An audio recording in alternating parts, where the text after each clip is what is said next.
Nerdinhos e nerdinhas, está começando após um longo recesso o nosso, o seu, o meu, o vosso.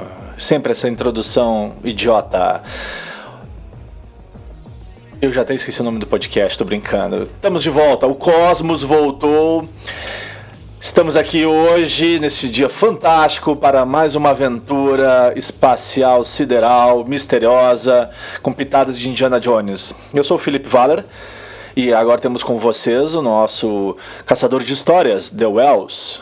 E aí, pessoal, tudo bom? Felipe, estamos de volta então no nosso cosmos, no seu, no de vocês. Estamos de volta e com um episódio que já estava roteirizado há um ano. Então agora a gente vai voltar com força total em 2023, com muita coisa bacana para vocês, muitos mistérios, muitas aventuras. Alguns dizem que são teorias da conspiração, é a liberdade de opinião de cada um. Mas a ideia aqui do Cosmos é sempre trazer uma pauta, um conteúdo, uma ideia para que as pessoas pensem. E no mínimo tenham vontade de ir atrás pesquisar, né? Porque a curiosidade é que move a humanidade. E hoje nós temos um assunto muito importante, que se chama Atlântida, a lenda da cidade perdida. E The Wells, peço licença para uma mini introdução, que é a ideia de que, mais do que na Terra que nós vivemos, o oceano é um lugar muito estranho e que abriga muitos mitos, lendas e mistérios. E aí, embora mesmo que a ciência já tenha explicado muitas coisas, outras continuam inexplicáveis. Cidades perdidas, tesouros escondidos, navios místicos, locais que alguns dizem que podem ser portais, né? Portais interdimensionais, enfim. Mas a cidade de Atlântida, ela continua no topo dessa lista. E o que tu tem para dizer para esse povo que está curioso?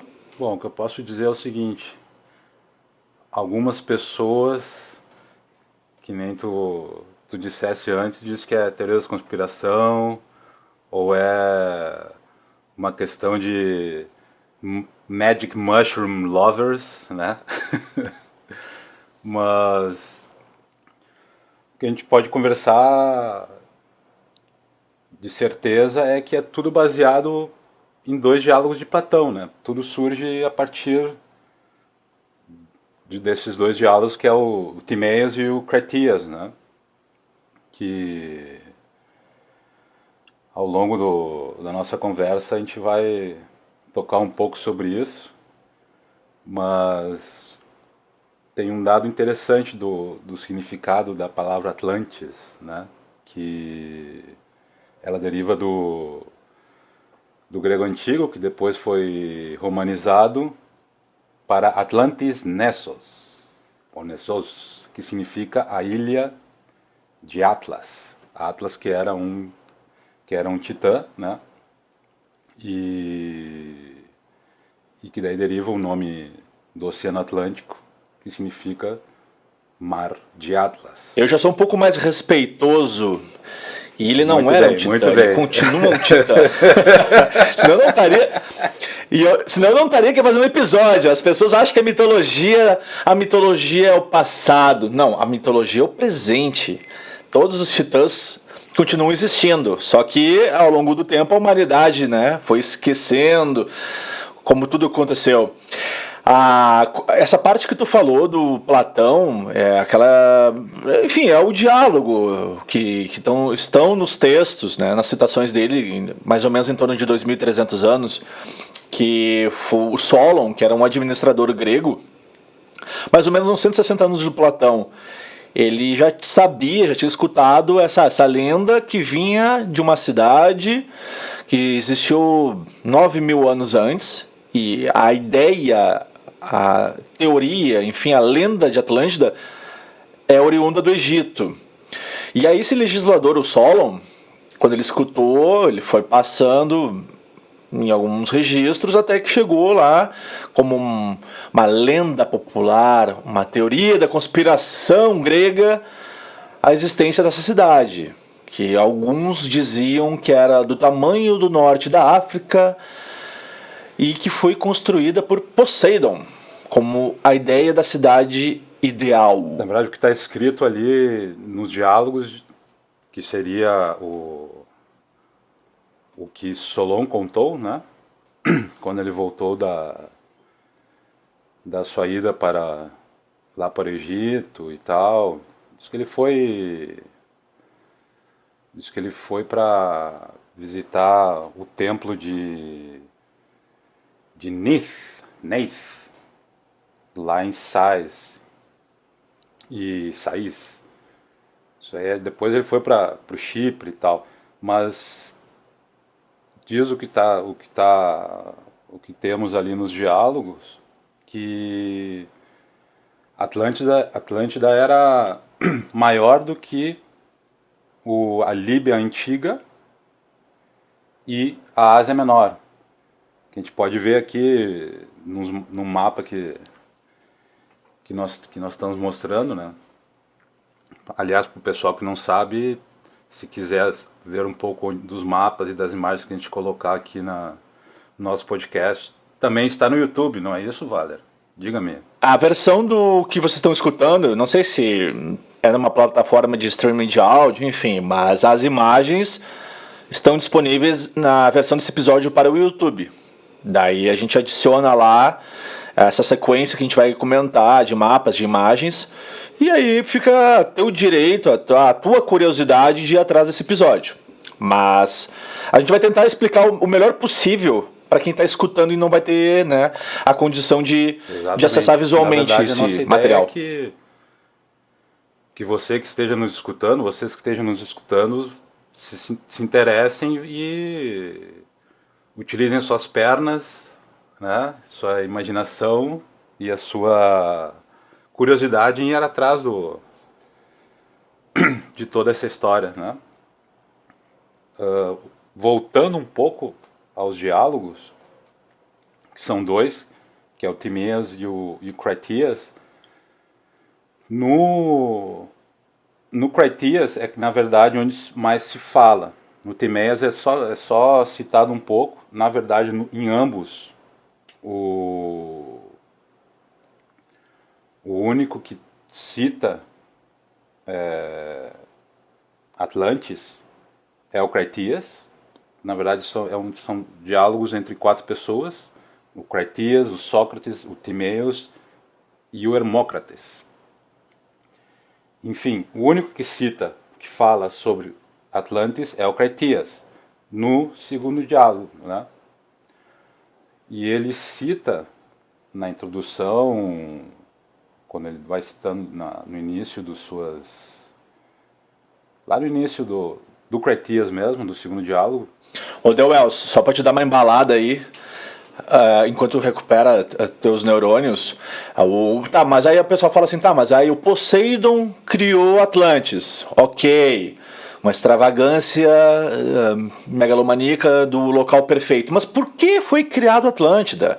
É que, né, sempre tem um romance que envolve os titãs, os deuses, então isso, digamos assim, o Romeu e Julieta sempre existiu, até mesmo entre as divindades. No caso do Poseidon, ele casou com a Cleito, que aí eles se tornaram os pais de Atlas, né? E aí uma homenagem para o Atlas foi a criação de Atlântida. E aí então Cleito eu sempre confundo a Cleito, e o Poseidon tiveram 10 filhos, 5 pares de gêmeos. E aí o mais velho de todos, que no caso é o Atlas, foi o primogênito homenageado pelo pai. Aí nessa cidade de Atlântida, que, né, tem no seu entorno, e não é de graça também esse nome, que o mar ao redor da ilha é o Atlântico. E dizem como, né, já que Poseidon era uma divindade e casou com uma mulher, uma humana, que tem isso, toda relação mitológica sempre foi essa mistura romântica, talvez, né, procriação, vamos lá, ou uma nova categoria de seres, deuses, vamos lá, assim, hipnotizados, encantados pela beleza humana. E aí disso surgem os seres híbridos, que eram os habitantes de Atlântida.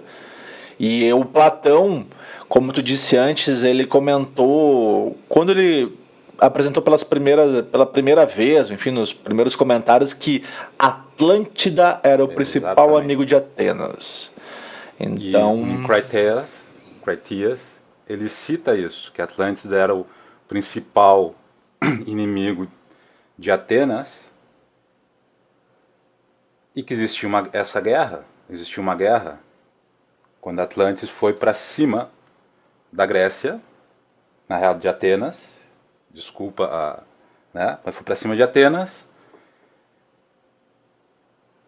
Mas Atenas, como grande cidade-estado, grande força, uma das grandes maravilhas que existiram, né, de civilizações, deu um pau nos seres híbridos atlânticos. E logo, depois desse pau, foi onde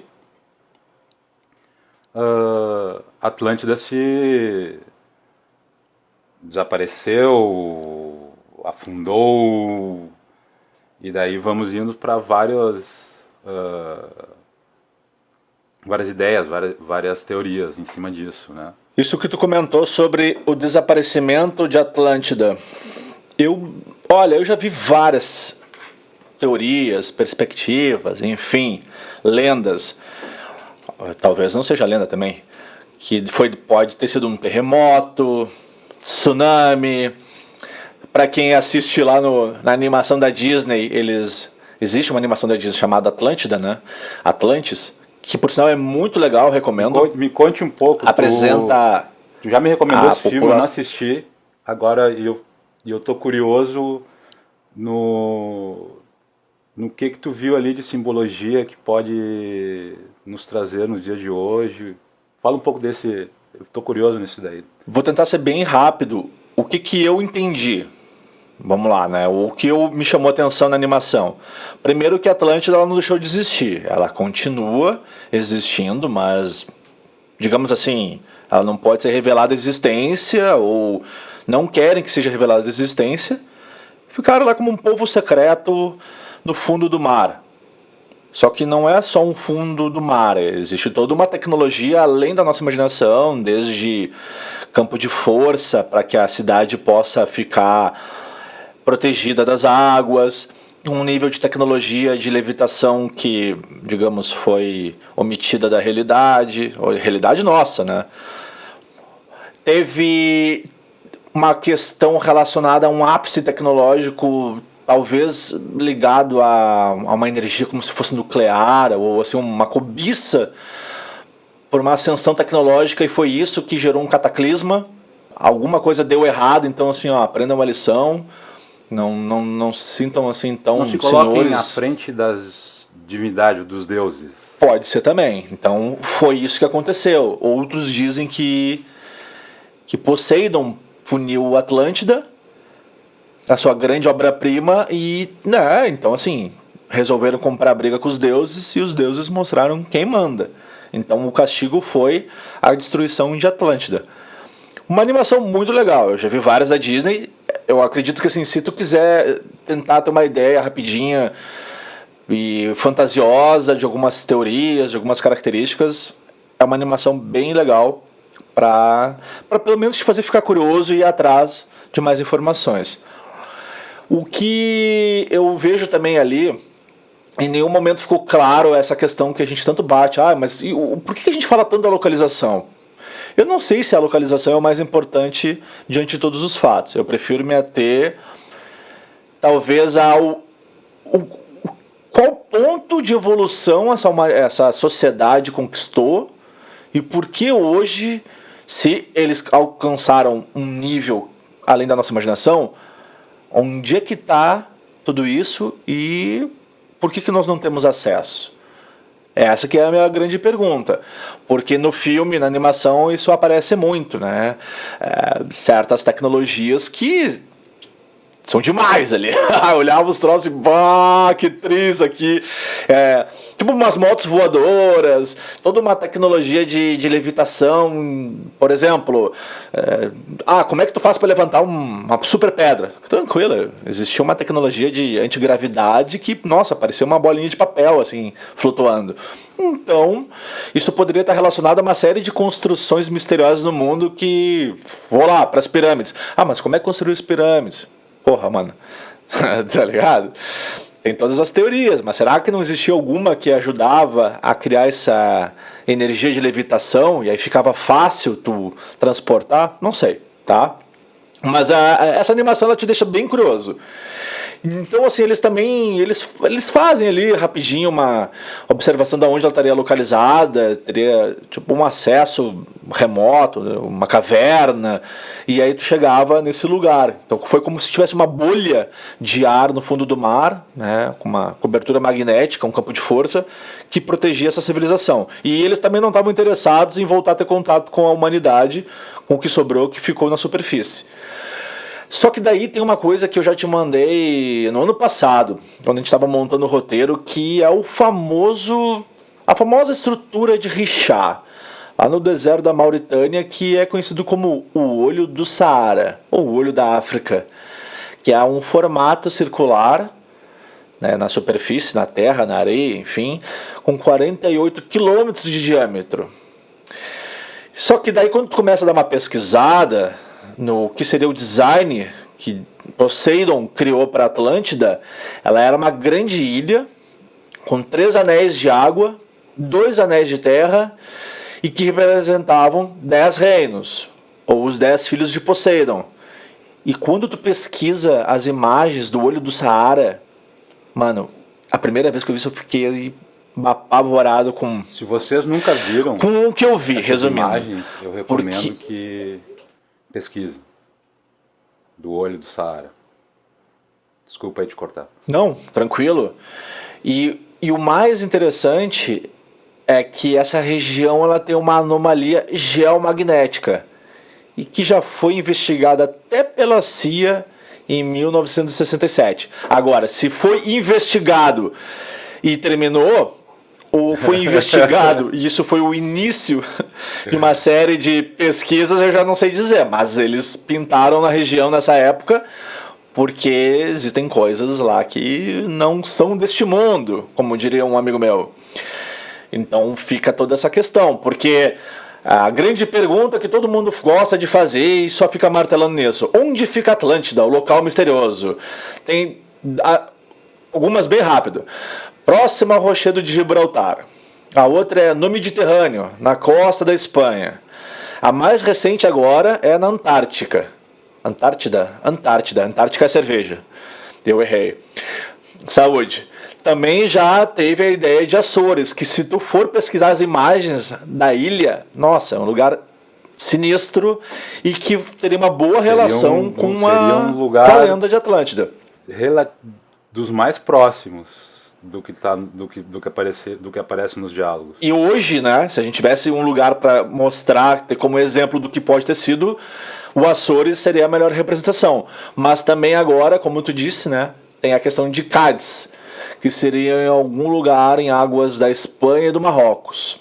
Só que ultimamente eu vi um mapa, eu vi e compartilhei contigo que Atlântida seria uma ilha, vamos trazer ela assim, muito maior do que se imagina, que nem falaram ali, né, do tamanho do norte da África, e que ela estaria localizada bem no meio do Atlântico, né, por isso que estaria relacionado com o nome do Atlântico, Atlântida, Atlas, que ela estaria ali meio que no centro, entre a América do Sul, norte da África, o sul da Europa e o sul dos Estados Unidos. Então ela seria uma espécie de ilha que conectaria os lados dessas regiões. Que seria Açores e o que está nos diálogos, pô, era maior do que a Líbia antiga e a Ásia Menor. Era para ser gigante mesmo, gigantesca. Eu não cheguei a pegar exatamente quanto daria isso em quilômetros quadrados, porém com certeza é maior do que cara, é maior do que qualquer país da Europa. Muito maior. Daí Açores fica pequeno, só se o que sobrou de lá, digamos, é a ponta do iceberg, que é o Açores. Mas como tu disseste, não é o menos importante. Pode ser... tem uma relevância de imaginar ou de saber onde seria a localização. Mas voltando ao que tu disseste antes, da animação da Disney, a parte de Poseidon, que foi ele que criou Atlantis, e depois ele ficou decepcionado, irado, brabo com os seus habitantes e a destruiu, a afundou. Se tu for puxar em quase todas, ou pelo menos nas que eu conheço, religiões, crenças, todas têm um mito relacionado a um apocalipse. Logo, a gente pode ir para a Torre de Babel. Um pouco da história da Torre de Babel, que começaram a se unir as pessoas, ao invés de se espalhar pelo mundo, começaram a se juntar numa metrópole, onde geralmente, as pessoas vivem alucinadas como malucos em metrópoles gigantescas, onde começa a sempre dar merda. E chegou um momento que, Deus fez com que todos não conseguissem entender o que eles estavam falando. E foi quando caiu essa, a queda da Torre de Babel. E assim a gente pode puxar em vários... Cara, em lendas de indígenas, tribos indígenas, tu vai puxar um pouco da civilização, das culturas antigas, de pré-incas, chavin, sempre tem algo, uma lenda parecida, bem parecida, mas nesse sentido de o Criador ficou puto com a sua criação e com a sua criação, e disse: meu irmão, seguinte, voltem para o início, já deu merda. E outra coisa que me chamou a atenção ali, que na hora que estava falando da tecnologia, que eles estavam, dos seus avanços, de levantar pedras por questões magnéticas, motos voadoras, não é muito diferente do que estamos vivendo hoje. Concorda? Nessas tecnologias. Não concordo nem comigo, vou concordar contigo. Não, tô de sacanagem. Não, falando sério agora. Esse episódio aqui podia virar 200 horas de conversa. A gente está tentando resumir. Na verdade, para que a galera... eu acredito que faremos uma sequência de alguns capítulos relacionados a esse assunto. A gente podia ficar semanas conversando, porque o ideal seria analisar cada aspecto, desde um para localização, um para tecnologia, um para mitologia, tanto que, por exemplo, tem uma... nas pesquisas aparece. Ir para a Antártida, vamos lá, faz sentido ou não faz? Não sei. Relacionado a isso. Tem muita coisa que está embaixo do gelo, está sob o gelo, Mas está sob o gelo. O que tem também que é muito forte, mas que não é a mais assim popular, que é uma conexão extraterrestre. Dizem que há cerca de 50 mil anos o sistema estelar Lyrian, de lá veio uma turma e que teria, digamos, germinado um pó mágico aí na humanidade, ou criou híbridos, criou escravos, criou uma população, criou uma turma para agitar. Todos os povos também têm sempre isso, essa visita do céu, e que muita coisa mudou depois disso, e que essa população de Atlântida, ela tinha uma outra expectativa de vida, que nos foi tirada, que era mais ou menos em torno de 800 anos. Relacionado a uma certa maçã, fruto de árvore da sabedoria, quando o ser humano perdeu o seu direito à vontade e logo ficou com o livre arbítrio. É interessante como todas as crenças, elas têm algo que as conecta. Conecta, e tem uma coisa que tu comentou que é muito importante. Talvez essa simbologia histórica dividida entre várias culturas, como tu falou, África, região Inca, América Central, muito. Brasil também, né? Ninguém fala, mas as pessoas acham que o Brasil é só praia. Meu amigo, não vai dessa. Tem muita mitologia no Brasil e que ninguém fala. Vai pesquisar. O que, por exemplo... O pessoal acha que Brasil é só arco e flecha. Vai nessa.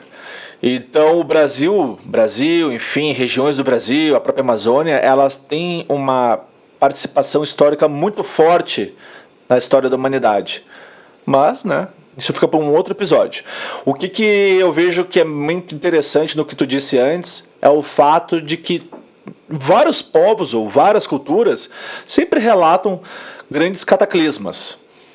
E no caso do mais famoso para o Ocidente, é quando Noé foi notificado: olha, vou largar aqui uma punição para todo mundo. Pega a tua turma e te manda lá para a embarcação, porque vai ferrar geral. Existia um mundo naquele momento, né? Existiam sociedades, enfim, e tudo foi para baixo d'água. Então, talvez estes cataclismas sejam cíclicos, acontecem de X em X tempo, e aí, vamos resetar a máquina e começar de novo? Quem sabe? É a teoria que eu mais vejo como... não verdadeira, mas é a que eu mais me inclino a concordar.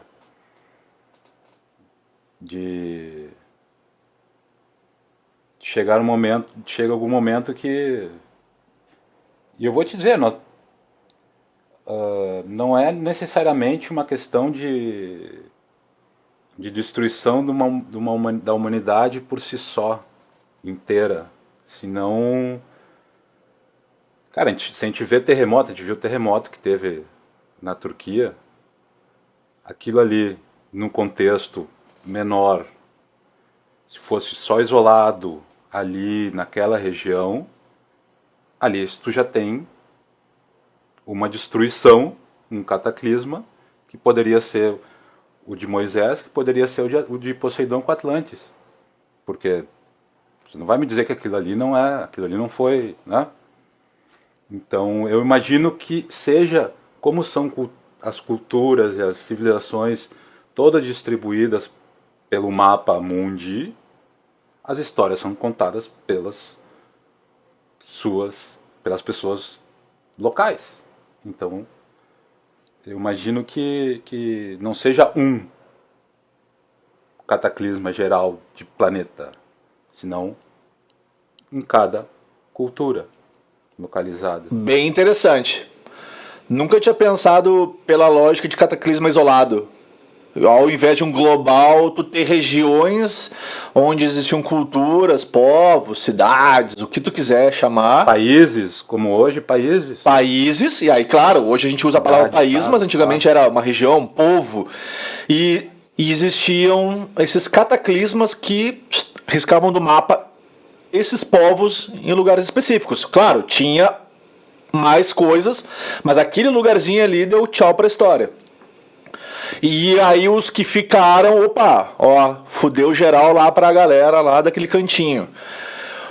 Uma coisa que eu colocaria também nessa tua análise, que tá mais relacionada à Bíblia, né? A gente vive no Ocidente, então a gente tem a Bíblia como o livro sagrado, né, religioso mais acessível ao conhecimento. A famosa história de Sodoma e Gomorra. E aí, o que aconteceu com Sodoma e Gomorra? Tem centenas de teorias, mas a mais forte que assim, ó, riscada no mapa no instalar de dedos.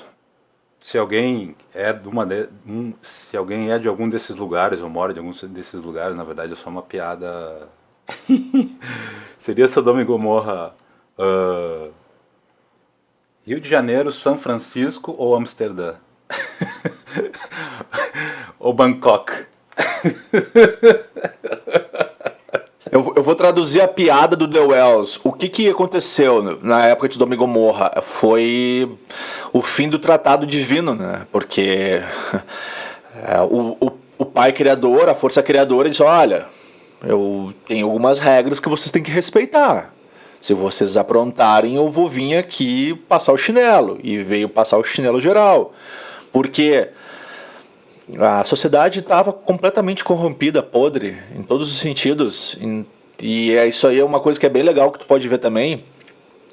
Alguns acham muito fantasioso o filme, mas te ajuda a pensar em algumas coisas, que é o famoso filme Noé, com Russell Crowe, que é um filme bem interessante para te ver em que ponto a sociedade estava na época, em termos de decadência, de marginalidade, vamos usar essa palavra, ou de violência, onde não existiam mais regras.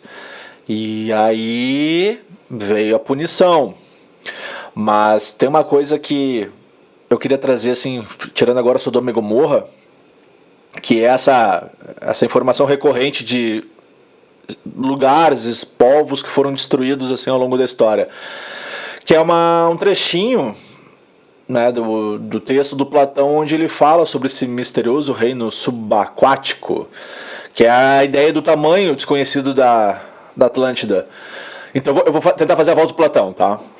Para o oceano havia naquele tempo navegável, pois em frente à boca que vocês gregos chamam, como dizem, os pilares de Heracles, havia uma ilha que era maior que a Líbia e a Ásia juntas, e era possível para os viajantes daquela época cruzar dela para as outras ilhas, e das ilhas para todo o continente, contra elas que cercam aquele verdadeiro oceano. Por que eu falei isso? Que quando eu vi aquele mapa de Atlântida, enfim, da teoria de que ela está no meio ali, norte da América do Sul, sul da América do Norte, norte da África e sul da Europa, o conectar continentes, a ilha que, né, todo mundo usava para atravessar, para viajar, será que não era uma espécie de grande Jerusalém, o papel de Atlântida, que ela ficava nesse meio para que todo mundo pudesse ter essa conexão? E aí essa conexão é que fez ela ser uma potência. Diferentes culturas chegavam até ela com conhecimento, cultura, informação, tecnologia, e ela foi absorvendo tudo aquilo, uma lógica um pouco meio Alexandre o Grande e o helenismo, até que aquilo ali foi, opa, né, vamos lá, o pai criador, enfim, né, Poseidon veio e disse: olha aqui, ó, eu não disse que era para vocês fazerem isso aqui, hein? Vocês estão além do que foi combinado. Agora chega de tentar se colocar no mesmo nível de divindade. Em tamanhos estratosféricos. E sabe que esse lado da Ásia Menor, para ter uma ideia do que seria do tamanho, que era maior do que a Ásia Menor e da antiga Líbia juntas. A Ásia Menor era a antiga Anatólia, que é quase toda ela parte da Turquia, da atual Turquia. Ou seja, era maior, bem maior, do que umas 3 Turquias juntas. Porque a Ásia Menor era a Anatólia, né, cara? Anatólia. E daí tem que juntar mais com a antiga Líbia, que a antiga Líbia, na verdade, o que se dizia era que depois do Egito, tudo era Líbia, a antiga Líbia. Até a parte que batia já com a Ásia Menor. Eu quero deixar aqui para a galera uma contribuição literária bibliográfica, Boa, enfim, boa, boa. né? Não é porque eu sou alfabetizado. E que eu quero. Alfabetizado de E que eu quero ostentar que eu sou alfabetizado. Mas. De frente para trás, de trás pra frente, no escuro, no claro. Pois tem isso aí, depende. Se tu tá no ocidente é do A pro Z. Se tu tá, né, numa região mais Oriente Médio, pela lógica é do Z pro A, né? Plantando bananeira. Mas vamos dizer que é de... Quem tá afim de não só ficar vendo videozinho no YouTube, animação da Disney, tem um livro que é bem interessante, que o próprio nome do livro é Platão. Timeu. Critias, tradução do grego, introdução, notas e índices. Rodolfo Lopes, Coimbra, Centro de Estudos Clássicos e Humanísticos, Universidade de Coimbra, de 2011. Muito boa dica. Não sei onde é que vocês vão achar esse livro, mas tenham fé e força de vontade para procurar uma referência literária que pode ser um primeiro passo para novas descobertas. Sempre é uma possibilidade e é uma ferramenta muito interessante para quem gosta de se aprofundar em arquivos históricos e originais, é o Internet Archives. Acessem. É um bom lugar para encontrar livros e documentos. E também, né, não posso ser hipócrita, se vocês querem continuar tendo mais informações ou dicas de uma dupla de curiosos, continuem escutando aqui, né, o Cosmos Podcasts. A gente agora vai voltar com tudo em 2023, com muita coisa bacana. Alguns episódios serão desmembrados em vários, para a gente poder... como este, porque a ideia é tentar analisar os detalhes, né, não só a famosa tapeada. Então, o que eu quero dizer é que eu não tenho mais nada para falar. E a única coisa que eu tenho que pontuar antes do fim deste episódio é onde é que tu pode... Guri, eu falei triga o X agora. Onde é que tu pode escutar os episódios? No Spotify, Google Podcasts, Amazon Music, iTunes e YouTube. Tem alguns outros lugares que tá disponível, mas aí é teu direito a ir atrás. Eu não fico citando porque é um pouco ruim de escutar, né? Por causa das plataformas. Too much. Tá. E tem mais, né? O Cosmos Podcast, ele faz parte, né, do guarda-chuva, como o The Wells diz, da Nerd S.A. Então, na verdade, no fundo, nós somos grandes nerds. Em tamanho e em conteúdo. A sociedade não gosta muito dessa palavra nerd, mas eu tô me lixando pra quem gosta ou não gosta. Era uma maneira de reunir tudo que a gente gosta, desde tecnologia, sei lá, entretenimento, mistério, cultura, tudo num guarda-chuva. Pô, então bota a palavra nerd aí, Nerd S.A., uma sociedade anônima de nerds, curiosos, e é isso aí. Café, muito café, muito Python também, muito Java, C++. E onde é que as redes estão bem paradas, tá? A gente não é hipócrita.